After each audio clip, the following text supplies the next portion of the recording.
Good morning, Spain. How lovely to have you with us once again here in our studio at Hard Rock Hotel, Marbella. We've got a lot of fun and information lined up for you. We're going to be talking about the meaning of mañana. CrossFit. We'll be writing our own books. Dog whispering, talking about TikTok and the AI videos that I send Nando. He's got a lot to say on that. Apparently, we'll also be traveling and cooking and so much more. Good morning, guys. Good morning, morning. How are you enjoying the summer and the heat? It is warm, isn't it? It's lovely. Yeah, Melting. I don't want to complain about it. But I I'm know, like, exactly. Oh my God. I don't want to Exactly. complain, but I'm gonna. I think it's actually quite a challenge to not complain. Yes. You know, if you choose to live in Spain, basically wherever you are now, it's hot. So it's kind of embrace it, take it in Yeah. like with all the good things that it means we can do as opposed to just Exactly. The heat. Exactly. We'd It's rather so this true. than it being cold and raining. Yeah. Let's be Yes. honest. Yeah, Yes. agreed. Yeah, For me, yes, definitely. definitely. Now, talking about things Spanish, like, for example, the weather, the word mañana for us would literally translate into tomorrow. But in Spain, depending in the region that you're in, it means many different things. So you south of Spain, well, then you got the north of Spain, where mañana actually does mean tomorrow. I mean, it means tomorrow Yeah. everywhere. Yeah. But the interpretation of it. So in the north of Spain, you can take it, if someone says, I will see you tomorrow, mañana, they will see you the next day. When you come, like, say, central Spain and Madrid, and they say, okay, I'll come back tomorrow, it probably doesn't mean tomorrow, but you could get it within that week. Now, if you get as So far funny. down as, say, the south of Spain, and they say mañana, now that doesn't mean Whenever. tomorrow. Yeah. It is Whenever. Not only, yeah, it's whenever, and I'm not giving you a Just date. means There's not no today. indication. There is absolutely no commitment whatsoever. But it's really weird how the different areas interpret the things differently. And I Yeah. suppose the hotter it gets, the more tiring and things are, and the more they enjoy life because they're outside in the sunshine. So it's this much slower pace. Yeah. So like all the words have this different interpretation of what they actually That happens all mean. over the world, though, doesn't it? I mean, tea is a drink. It's not dinner. Yes. Yeah. Yes. So I'll leave that one there. But Yes, Yeah. I agree with you. I agree with you. So yes, exactly. The north of England, you would have different ways of saying the same thing. But for some, tea would mean like an afternoon cup of tea with a piece of cake or Yeah. something. Like some people But would other do people that. look at it as Yeah. like Other dinner. people, it's dinner. Yeah. Yeah. So, yeah. Yeah. So, like, Or, mañana, for me, mañana actually means not today. That's Really, it. yeah. Is. Yeah. It means not I'm going to today. give you nothing else. Yeah. No more Yeah, information. yeah. See, he's Just very not today. influenced by Yeah. Spanish Spain, by the southern Yeah. Spain. Exactly. That is exactly what in southern Spain. Not it's just, today. It's just not today. We'll look at it another time. Yeah. Could Do be. you find it frustrating when you first come over from the UK? Yes. With Yeah. this philosophy? I think, like, I don't know, because I came from London where it was like, if you don't have it in a minute, then it's like everyone's stressed, like everyone's like, oh my God, I Yeah. need it kind of thing. So as you say, like, I remember my grandma said to me, she was like, just remember mañana, mañana. So as you say, that is like tomorrow, but not tomorrow. Yeah. So I think like once you kind of accept it, I think you just kind of like roll with it. You have to Sounds go with weird, it. doesn't In it? the 80s, I worked with a law firm, and the lawyers would literally just be at home having breakfast, and the clients were already in the office. So being English, in the end, what I did was to try and like deal with this. I had a little book, and I would write the client's name, and I had a list of excuses, and I put little codes on it, so I wouldn't give the same person the same excuse twice. Oh, I love I mean, that. talk about the lengths you go to with an An English excuse work book. mentality to be able to deal with the lackadaisical approach. Yeah. It was shocking. Oh, I mean, it was God. just like, but you can't change it. No. So I had to just find a way of Rolling going with with it. it. You know, you Yeah. can't can't find change your way it. to You go can't- with it. Like also, Yeah. like if you're going to move to Spain, accept it. Like Yeah, it's part no, of the package. absolutely. Like, And it can be difficult when when you're working and you kind of need to know where you are. A friend of mine has been waiting more than 3 weeks for a part for her car, and I see her at the gym all the time, and she lives near me, so I give her a lift home from the gym, but she's been walking to the gym, which is a good 45 minutes, and in the heat and Wow. everything, so she sees that as a warm-up. But she's been incredibly frustrated because when she first took the car in, they said, it's easy, you know, that she speaks perfect Spanish, so it wasn't a language thing, and they just said, it's a part we need to order, and they literally said mañana, and she sort of smiled, and she said to me, clearly it's not going to be tomorrow. She knew that. But nearly 4 weeks she's had to wait, and she's like, mañana. I rest my case. But yeah, I rest my case. but when you're waiting on something, it is frustrating. Yeah, you it's know, frustrating. it's Yeah, but that's the way the cookie crumbles. Absolutely, Yeah, So we absolutely. just have to grin and bear Yes, it. and enjoy the sun. Exactly, just smile.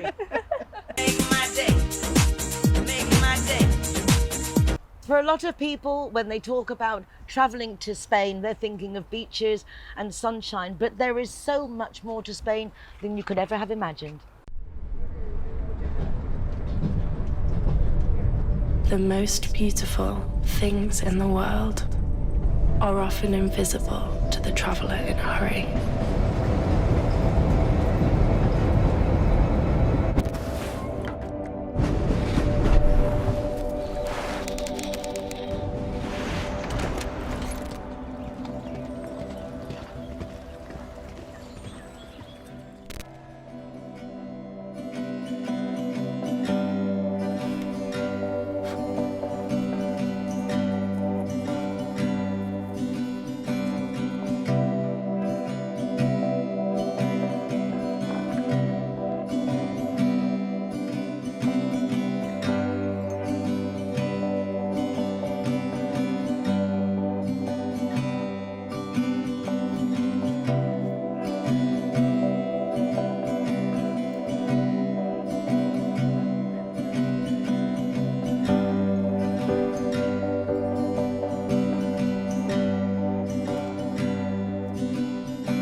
morning, Pedro. Morning. Hello, Pedro, guys. welcome to Good Morning Spain. Thank you. Thank you. Pedro. Thank you. The amazing pause here is because apart from everything else, Pedro is my personal trainer. Yay! So, round of applause. He deserves a medal. He deserves a medal. He deserves an Oscar. He deserves, I mean, really, the things that you have to go through to just keep me Well, going. I yeah. am so not naturally inspired to do exercise. Well, you're looking I was amazing. gonna He's obviously say, doing a great job. Thank you. I think you are. I think you just don't know it yet. Oh, that's the kind of motivation. But they say that you are like a culmination of the people around you. So with Kate, Audrey, all exercise, all about keeping fit. Hannah's always off doing something. Nando, is there, as Simon, and it does show that it wears off. All my inspiration was picking up my grandkids. There we go. Finally, so after lovely. all these years, I found my inspiration.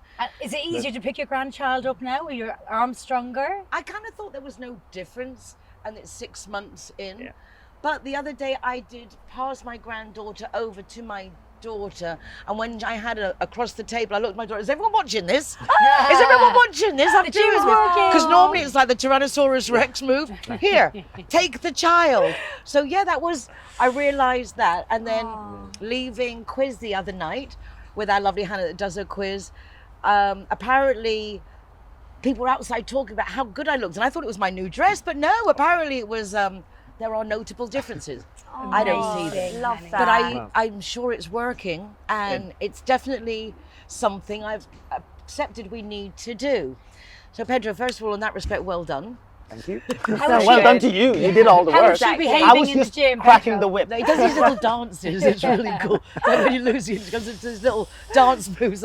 It's like, how can you not? Like, okay, if you can do that, then I can do Is she a good this. girl in the gym? Does she follow? She's excellent in the gym, actually. She does everything that I put I her try. through. But Yeah. then watching So Kate, good. when Kate comes now and then and do the different exercises and things here to share with you guys, and seeing the difference of Kate, who's like so supple, fit. so Oh, fit, no, the youth no. as Yeah. well on her you side. are. It's like, it's just a pleasure to see that really exercise is for any age. Yeah. You have your base in a CrossFit place. I never really knew what I CrossFit do. was. When people ask me where I go, I can never think of CrossFit. I say angry exercise. It's CrossFit. Yeah. Angry exercise. That I can remember. That's good. But what is exactly CrossFit, Pedro? For those like me, who this is just a weird world of exercise. Of exercise.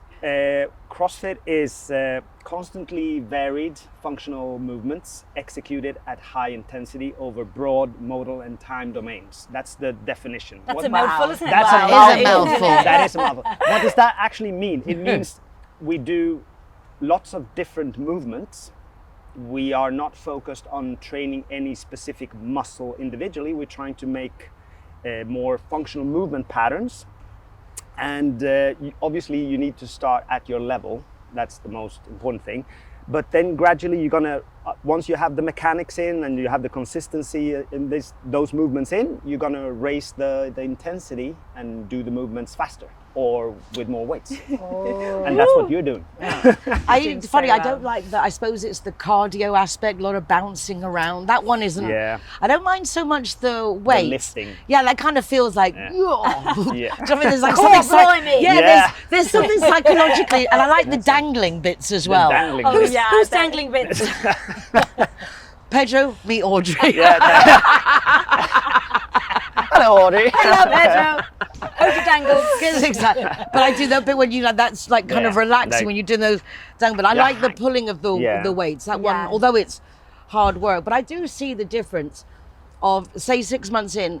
Looking back now, I don't think I really did very much for the first 4 months. It was more learning the position. The beginning, you say put your Yeah. feet through the floor. I was like, what? Yeah. I mean, what even is that? But then learning those positions to hold your body, which even from the beginning, I use picking up the grandkids. So instead of just bending over and picking them up, it's like, okay, no, Bend your knees. No. Yeah. let me just set myself positioning. firmly, bend my knees, and like use my... Put your feet hip distance apart, get your balance. Exactly. There we Think go. about it. Yeah. I mean, we've been lifting things since we were in caves, stones and stuff. So they have pretty much figured out the most effective way of lifting stuff. So yeah, there is a technique to it. And if you learn that technique, everything becomes easier and you reduce the risk of injury a lot. Yeah. Like, Because Peter, a lot Yeah, of people have so back true. problems and knee problems, don't they, as they get older? yes, they do. And I mean, this modern society where we sit a lot Yes. And on the computer. and on the computer and on the phone, it doesn't provide you with the best mobility to actually lift heavier stuff. So you need to go through that process and maybe learn like Nicole. Thank you. What's your name again? What's your name? That's me. Yeah. Still I've me. only seen you for Pedro, 6 months. Pedro, Mr. Oh, Cole. thank you. Hi, But Nicole. it's, you know, it's like when you're in a different setting, Yeah. he recognizes me at 7 in the morning in the That- gym. And you don't have your workout clothes. Yes, Yeah, and exactly. Wow, you start early, 7 o'clock in the 7 morning. o'clock in the That's morning. We absolutely actually late. open the gym at 6 o'clock. We have people coming in at 6 o'clock. But no, back to Nicole starting, or everyone starting, it's a good idea to learn the movements first, to actually spend some time. I mean, everyone wants to sort of get their sweat on and get their exercise in, but if you learn the movements first and we sort of gradually sneak the intensity in, it works better. Yeah, and I think it's that gradually sneaking in because it's suddenly I realise I'm actually leaving. I can understand why Charo, who comes with us when she's here, why she needs a towel.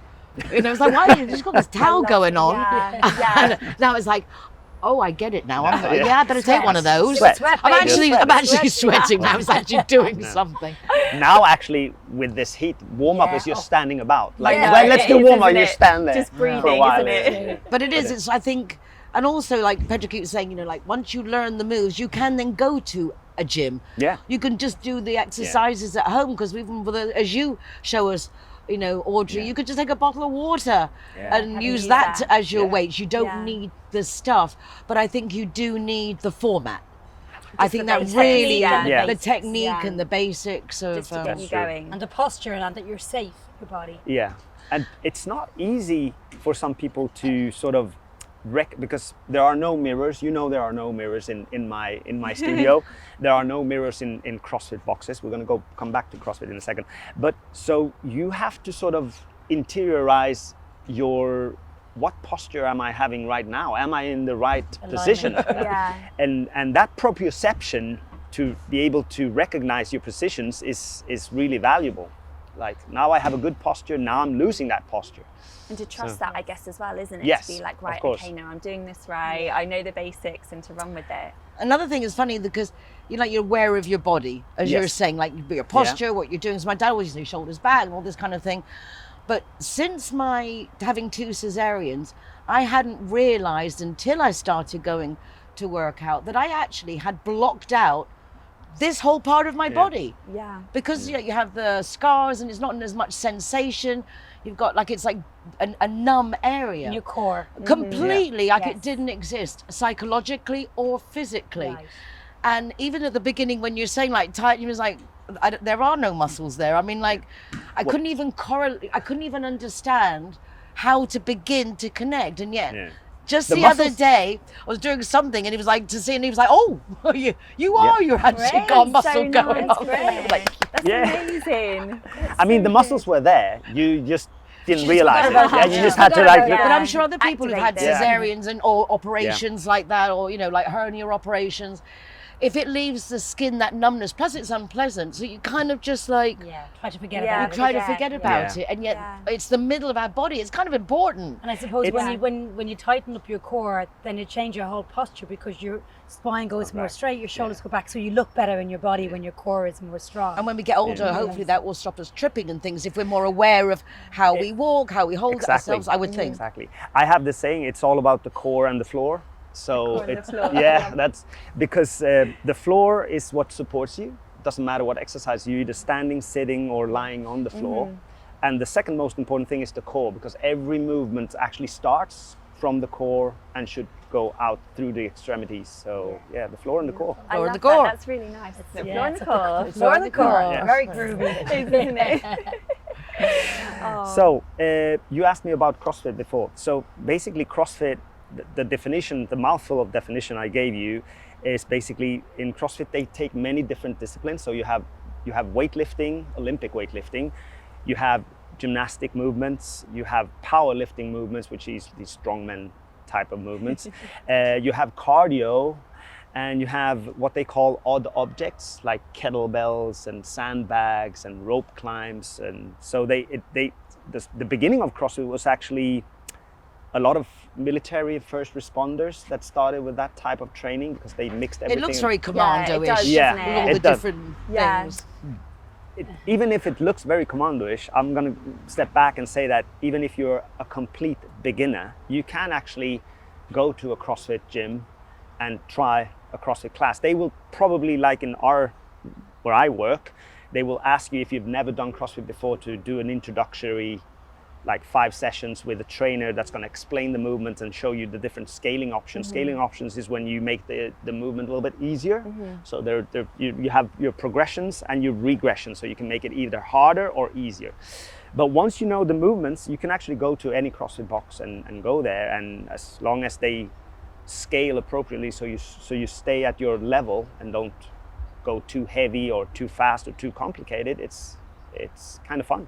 That's really interesting. I actually didn't realise that you kind of needed that introduction. I thought that, you could just kind of turn up and be like, right, let's throw 3 kettlebells around, do a free. So yeah. it's really interesting, actually. Because most of the exercises, I mean, if you look at the 2 cornerstones of CrossFit, which is Olympic weightlifting and gymnastics, those 2 disciplines are highly specialized and highly complex movements. Yeah.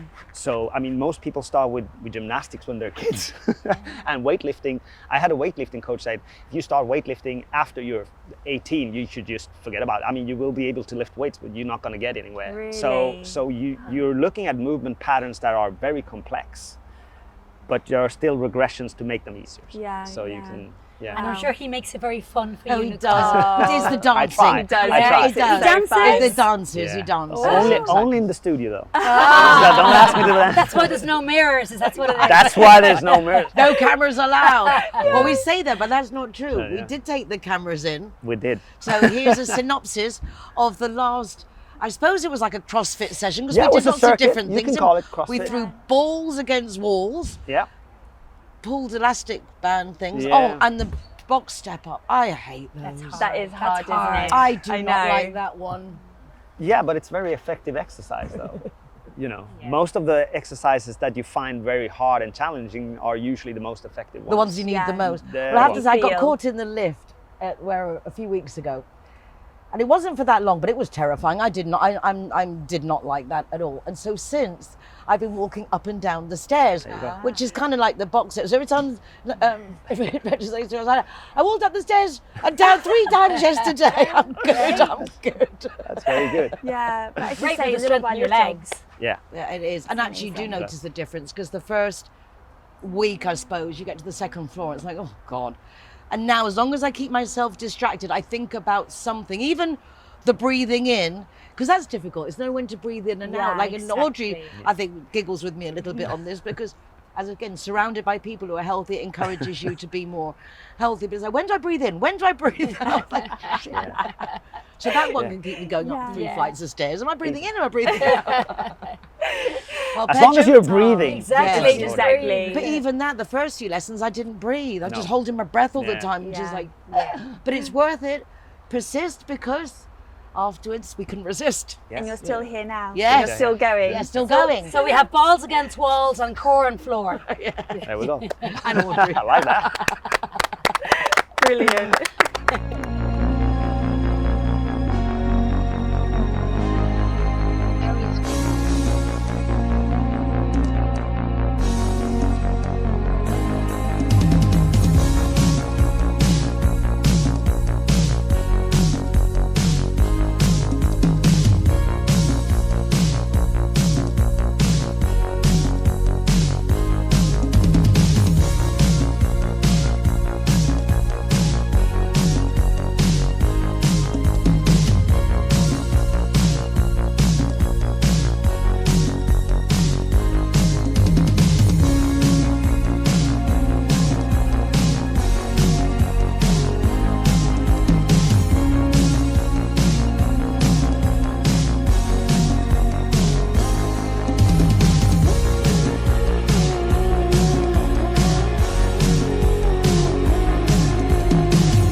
When you think of car or motorbike insurance, think Linea Directa. When you most need your insurance company, Linea Directa are there for you. With tow trucks, courtesy car, mechanics, legal advice, even overnight stay in a hotel if you need it. There's a whole department dedicated to us Brits with people who speak English there to help us. If you're looking for an insurance policy that really takes all your needs into consideration whilst you're driving in Spain, then Linea Directa really is the company for you. Why don't you give them a call? 952 14 78 34 or contact them online. This segment is sponsored by the School of Canine Science. I can never imagine Nando whispering, but I do see him definitely as a dog whisperer. Very good. I mean, you're not exactly the quietest one of the team. I see what you did there. I see what you did there. Very good. You do have an amazing way with dogs. I mean, look. I mean, it's just besotted. I'm just sweaty. That's all that is. Just licking the salt. Salt and tasty, very salty and tasty. But I'll take it. It's funny, like, because a lot of people, especially like if I go to a party nowadays and I introduce myself as a dog trainer, people will, you're like the dog whisperer, okay? But they're very, very different things. Most people mean it as a compliment.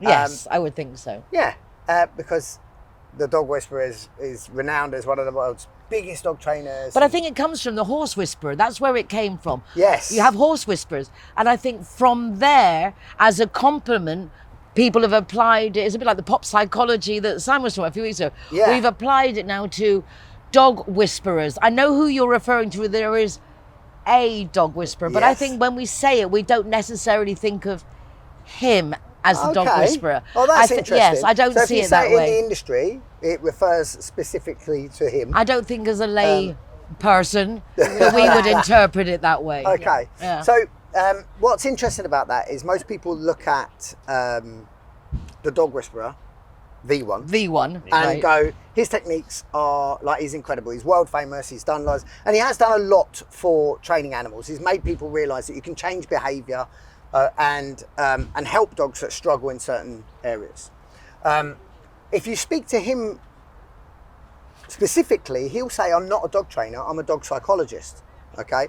But actually, dog training at its core is psychology. It's based in two of the main principles, which are classical conditioning from Pavlov and operant conditioning from a scientist called Skinner. Pavlov's a drooling with a bell. Yeah, well, not him, the dogs are drooling, Yeah. but he's... Him personally.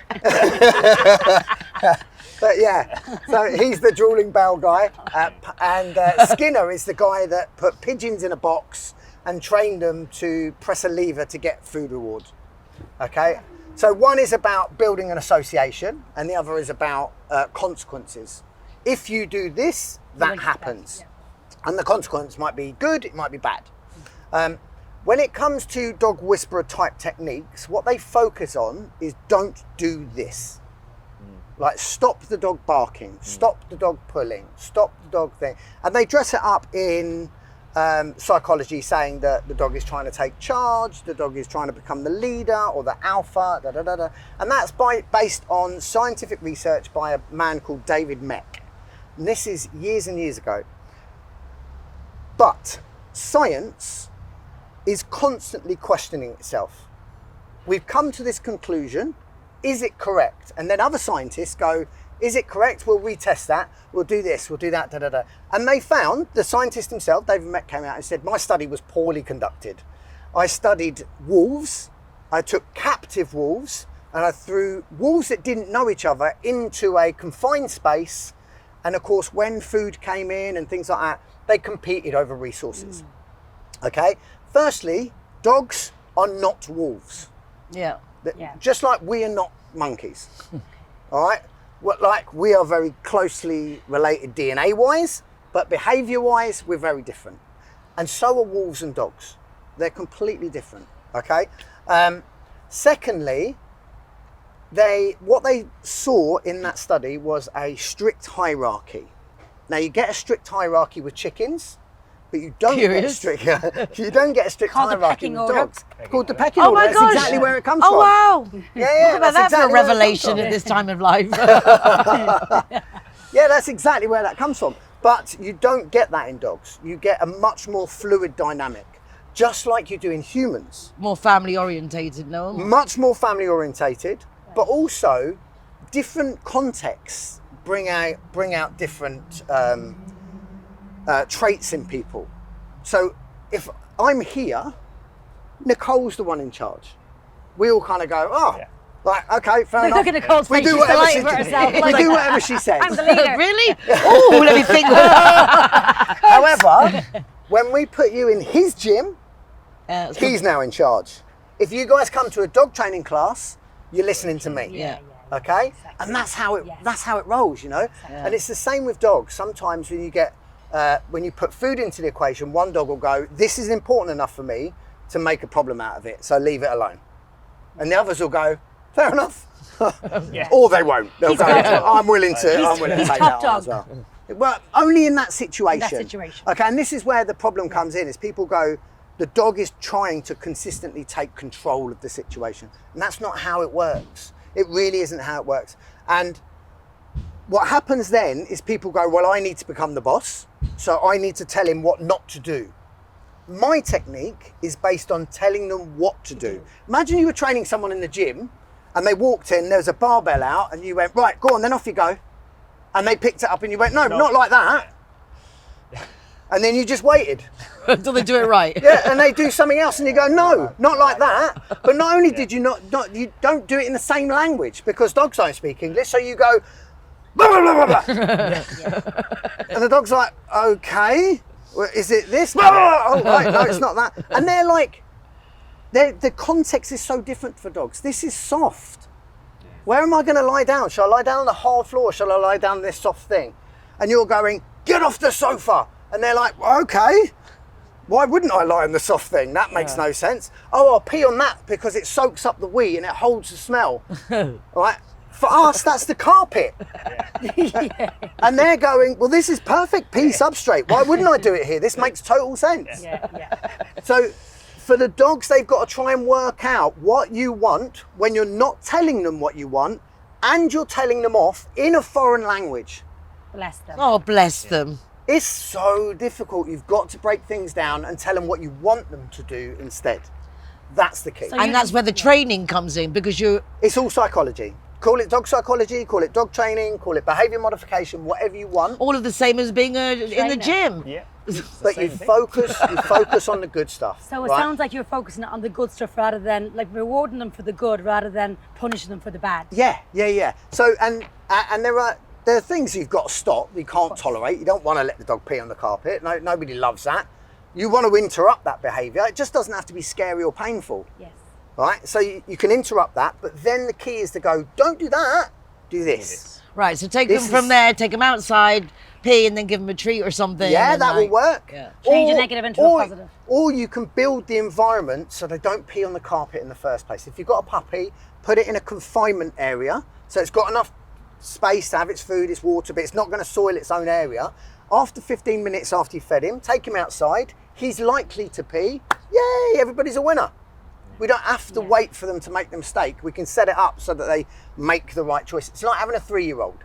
You want to give them some choices, but you want to go, you can choose this right choice or this right choice. Yes. Not, you've got every choice in the world and I'm going to tell you off when you get it wrong. Exactly. Right? That's the thing. That is the concept. Yeah. I think the point is being well made. Thank you. Thank you. Thank you, Nando. I'll take that.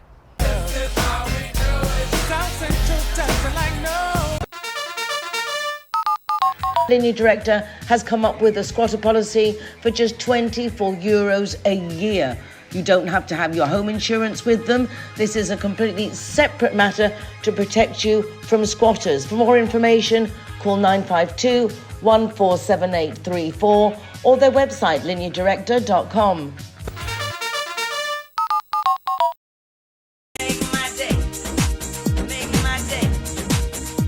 today I thought I'd talk about writing a book, because a lot of people feel like they have a book in them. A lot of people think, oh, I'd love to write a book. I've always wanted to write a book. A lot of people see themselves as a successful novelist, but yet don't get down to the writing of it. And for a lot of people, it's time, which is the excuse. I haven't got time, I'm very busy.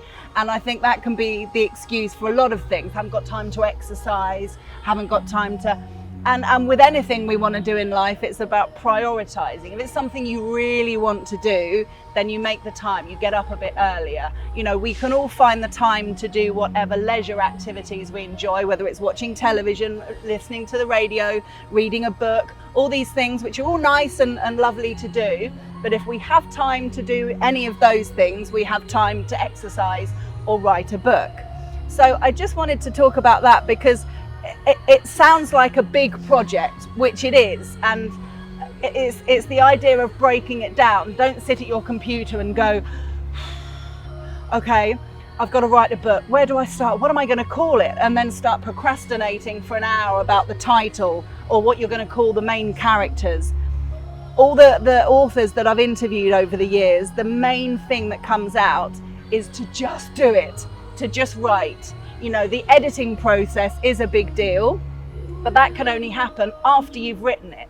So a lot of authors say their first draft is absolutely horrendous and no one should ever see it.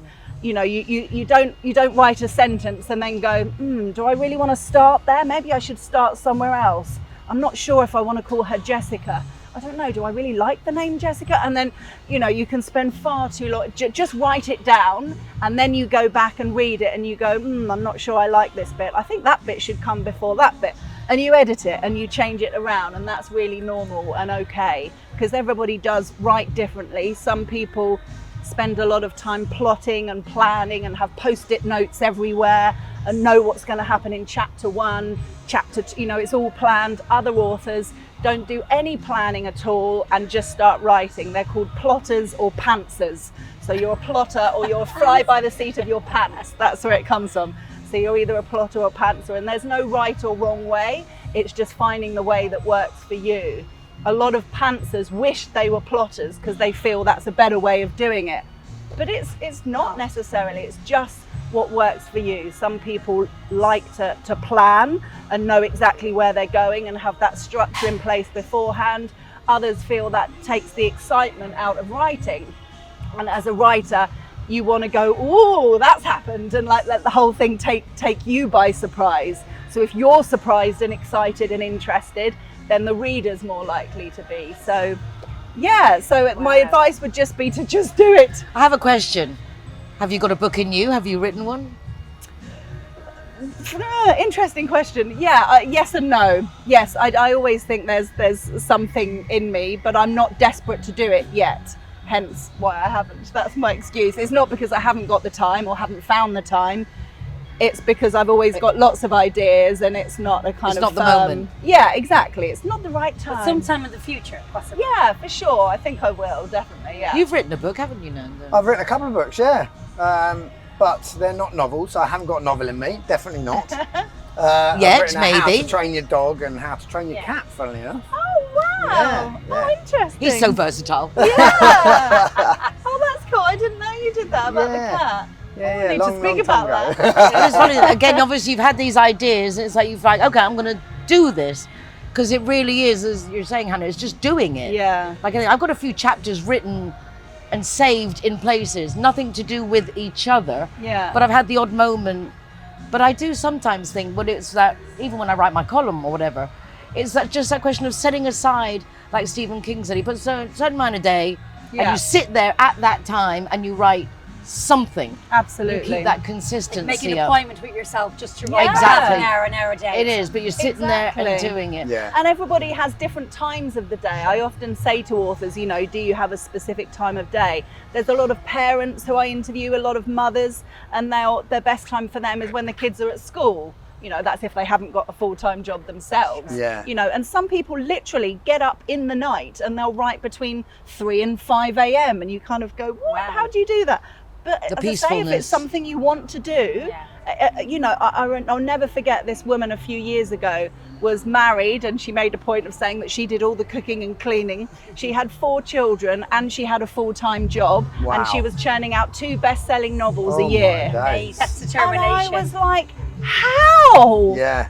And she just said, a lot of people ask me that, and she was like, I just do. Just do it. I find Maybe the it's at night time time. instead of reading before she Yes. goes to sleep. She writes. Absolutely. She doesn't watch a lot of telly. Her downtime, if you like, is writing. And again, it's got to be something you enjoy. If you hate it, and if it's not happening naturally, Then what's maybe the it's not the point? thing for you. Yeah. So to come across to exactly. the reader that the joy is not in the book. Absolutely. Isn't it funny how you can tell? Yeah. It's like Yes. even with cooking.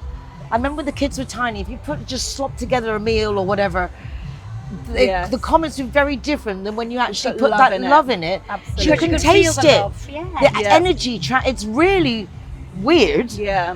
but it is. You can taste the energy, you can Yeah. feel the energy, it's palpable.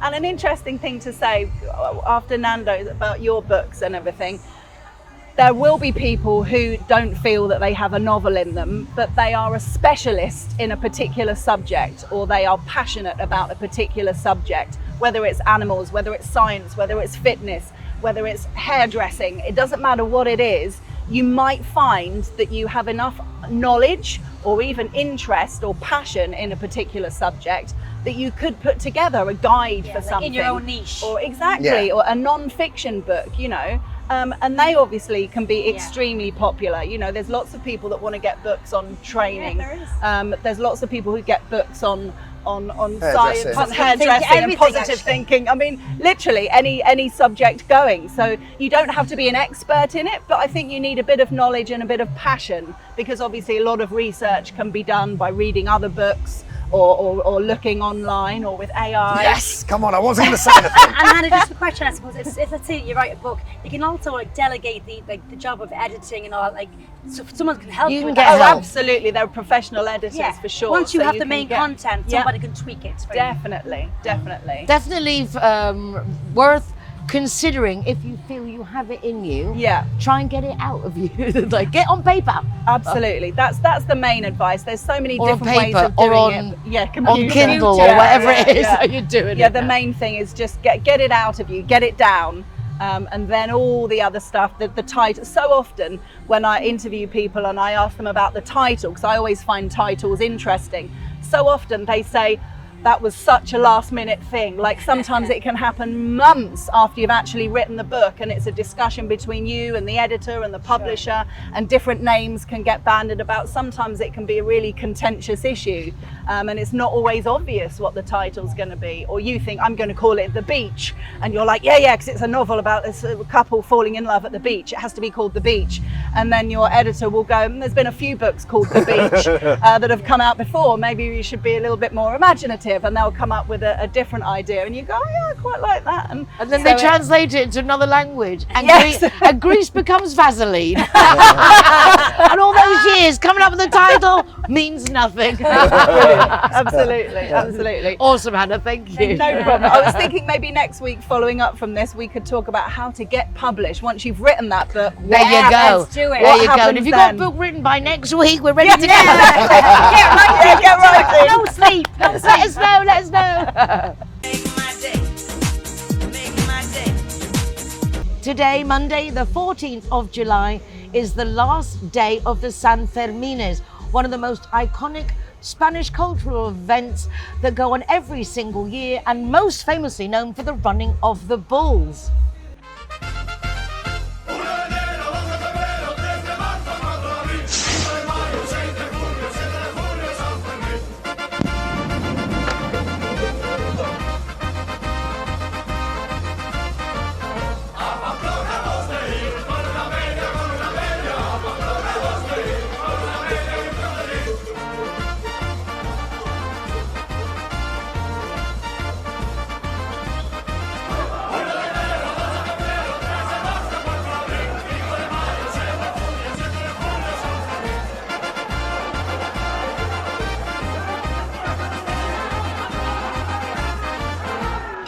The encierro, or running of the bulls, began out of necessity.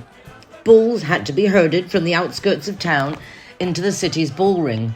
Over time, this daily task evolved into one of the festival's most thrilling and emblematic events. Anthropologists attribute its long-standing popularity to the human fascination with risk and ritual.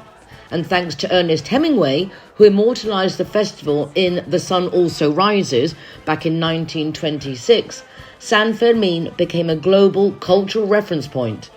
Today, the encierros are broadcast worldwide and draw visitors from across the globe.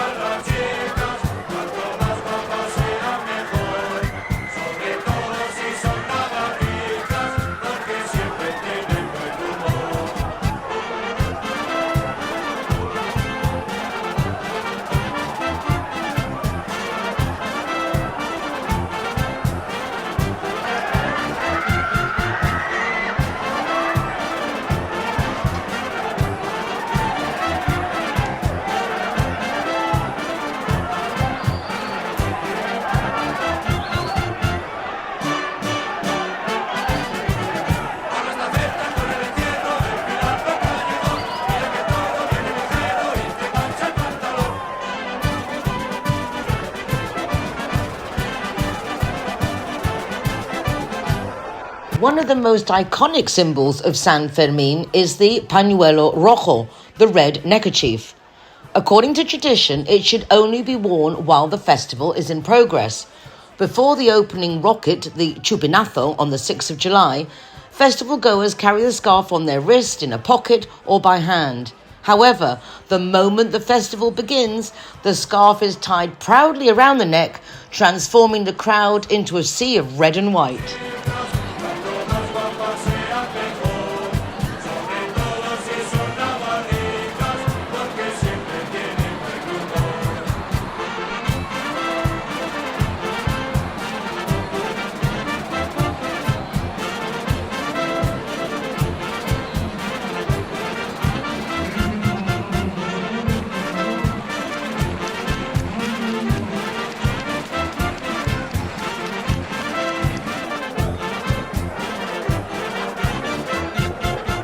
And who was San Fermin, you may wonder?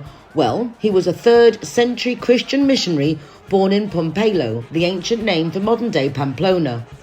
The son of a Roman senator and a nobleman, he became the first bishop of Amiens, France, where he built a church, baptized thousands, and was eventually martyred for his faith.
San Fermin really is a festival of contrasts.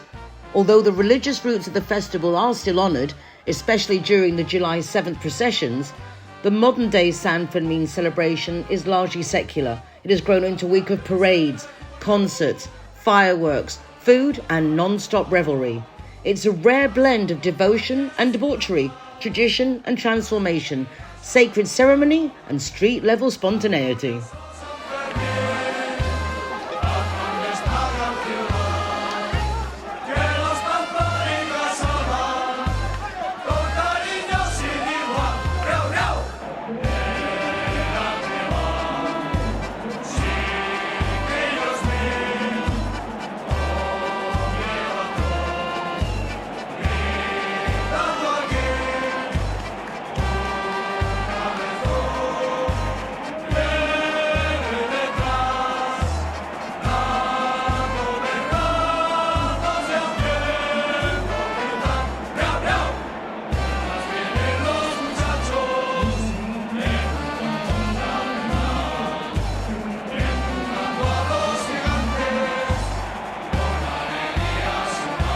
Have you guys ever been to Pamplona, running with the bulls?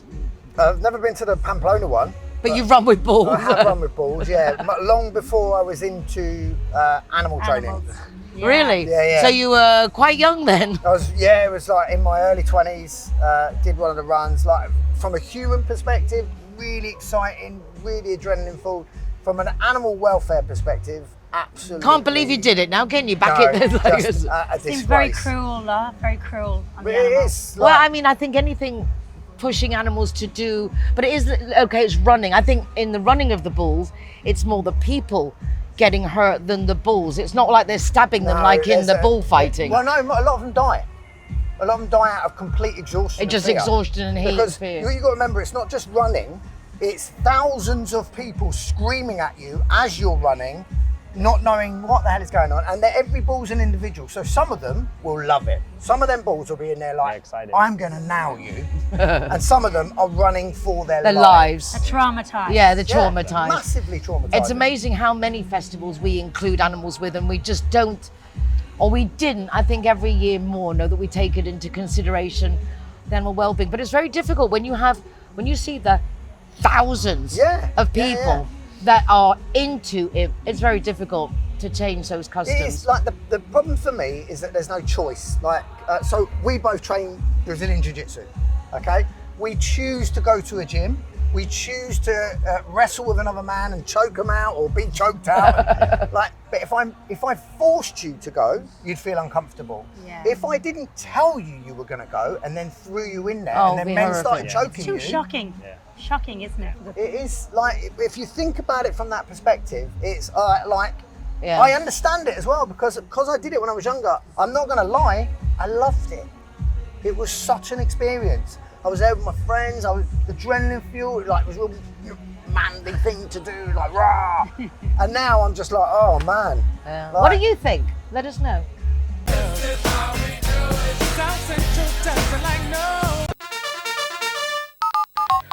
Linea Directa appreciates just how important our pets are to us, and that's why they brought out one of the most comprehensive insurance policies on the market from just €39.90 a year. Give them a call on 952 147834 or from the website Lineadirecta.com.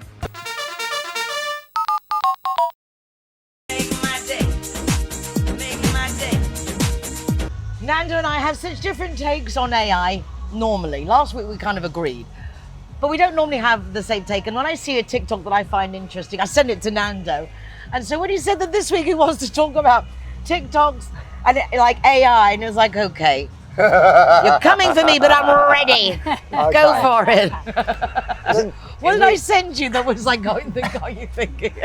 But isn't 50% of the videos on social media now AI? So yeah. And yeah, the thing is, yeah. a lot of them, how do you know until they suddenly pronounce a word wrong? Because they even use voices of people that you know. Yeah. So they've got the picture of them, the image of them, the Yeah. voice of them, and it's Yeah, only yeah. when they say read instead of read, they pronounce it. It's like, oh my God, I'm listening to an AI. Yeah, that's getting more and more difficult to distinguish what's real and what isn't real. Like, that is very true. But that's not kind of what we're talking about. What we're talking about is people taking advantage of people that are scared of AI. Okay, so it was only a few weeks ago that there was a report about a company who trained an AI robot to go into an office, Right, we mentioned it on the show, convince all the other AI robots to jack their jobs in. Yeah, right? don't get time off, they don't pay your holidays. Yeah. And he got them to go to the competition. Right, and I was like, well, that's smart, that is, like, because they've trained their AI to convince other AI to come out. And I was like, God, that's really smart. Completely bought it. And then I was like, hang on, that robot's on wheels. So we're assuming that this robot has managed to open a door, get up the stairs. No, but maybe Go into the but maybe office. they are the other company put them there under false pretext. Maybe. But then, yeah, how they're going to get on is it's like the Daleks. How How did the Daleks manage to do everything they did on their little wheels? Watch the And I video think- again. Watch the video again, because you'll go, hang on, this doesn't make sense. Yeah. None of this makes sense. This is clearly set up for views, for likes, for attention, because they will earn money off of the social media videos. And they'll do really, really well. So it's really important that we look at it with a skeptic view, not just the ones that are made of AI, but the ones that are clearly false. It's very difficult. Now I find myself, every time I look at something, literally going down to the very end, because in theory, at the bottom, it has to say Made with AI. AI generated, in theory. But they're the ones that they're the ones that are generated with AI.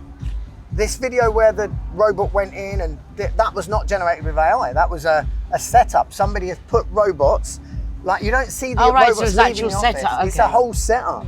Okay. Like the lengths people will go to for likes. for money. Or money. Well, yeah, because that gives you That's the where money, they're right? they're earning money out of it. So the more controversial it can become, the more people go, oh my God, we're in trouble here. The more likely they're going to get paid for Well, it. it works with me, seeing the two different AIs talking to each other, Yeah. discussing our future, and then they go into their own language. That was interesting. No, but their own language is a language designed by humans to speed up communication. But for example, again, it might not be true, but like an AI generated system booking a room, realizing it's actually speaking to another AI generated system. So they went into speaking to each other in English, they went into code. Yes. So although it's code that's programmed by people, the people on the outside who were listening couldn't understand it. No, but the coders could. But the coders weren't there. They weren't part of the conversation. The coders may be in Miami or the Bahamas. The coders aren't there when you pay for something on Amazon with your credit card. That's like that. Like it's all part of the process. Like, Still scary though. Yeah, thank you. Thank you. Thank you. I'm here for it. I'm here. He's at least you got the strength to save us. Please just take us all with you to the mountains when it comes.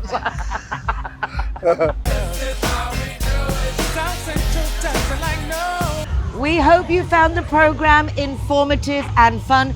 Do check out our website, goodmorningspain.com, for follow-ups on the topics discussed and links to our social media and our YouTube channel. We love having you along with us. Have a great week. Bye for now. Bye.